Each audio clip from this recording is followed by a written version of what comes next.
When Emmerich asked you to play a part in that, and you had a discussion with him, and you sort of chose which role you wanted to play. How did that work? Well, no, I think Roland did that with all the actors. You know, we were given the script, and I went to meet Roland at his house, and he said, you know, which character do you respond to? And I kind of think the obvious choice for me, given my past work, would have probably been the part that of William Shakespeare that Ralph Spall plays so magnificently. But I was kind of bored of doing those roles, and I wanted a new challenge. And I said to Roland, "This may shock you, but I'd like to have a stab at Edward de Vere." And he went, "Oh, okay." So I read in England, and then I went to Berlin and did a screen test, and you know, thankfully Roland was courageous and impressed enough to offer me the part. What was it? What you were interested in? Was it also sort of to be the real Shakespeare? Well, not to be the. What I found interesting was that there was an otherness to de Vere. To play a man who, from the shadows, observes the world and presents the world with, you know, the human condition in all its glory and all its frailty and all its jealousy and love and hatred and joy. To play a man who had in his mind these universes populated by these characters that we all know now. Was just really, I wanted to do it, you know. Who wouldn't? It's always good to want to do something, Yeah. I guess. But when you were thinking about this role, I mean, you come from a Shakespearean background, you played Shakespeare a lot. About this Oxfordian theory, do you think it's like committing a fraud, sort of? No, absolutely no.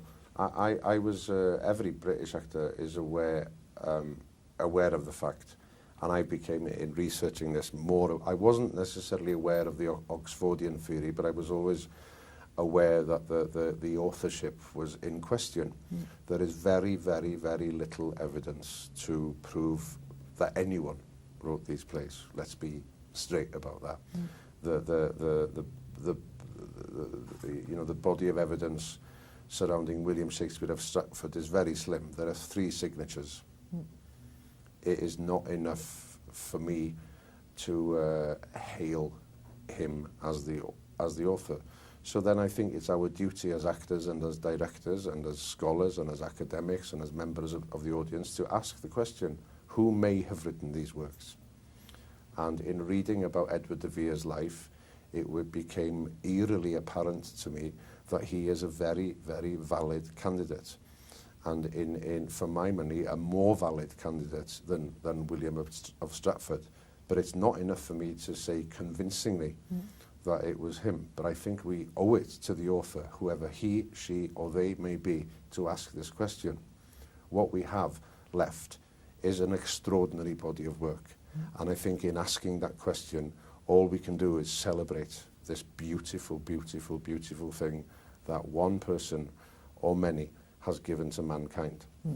When you were talking about your character as well, it was also a question of finding your dress. Yeah.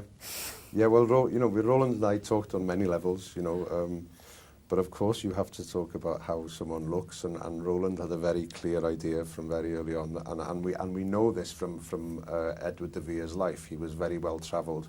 He spent a lot of time in Italy, and returned with an Italianite sense of style, fashion victim, and a flamboyance that separated him from the rest of the court. He was actually referred to as the Italianite Earl in Elizabeth's court, and I think given his forced anonymity, his craving, if you like, for recognition, probably revealed itself in other ways, you know. So he wanted attention because of how he looked, because he couldn't tell anyone what he was writing, you know. So there must have been that.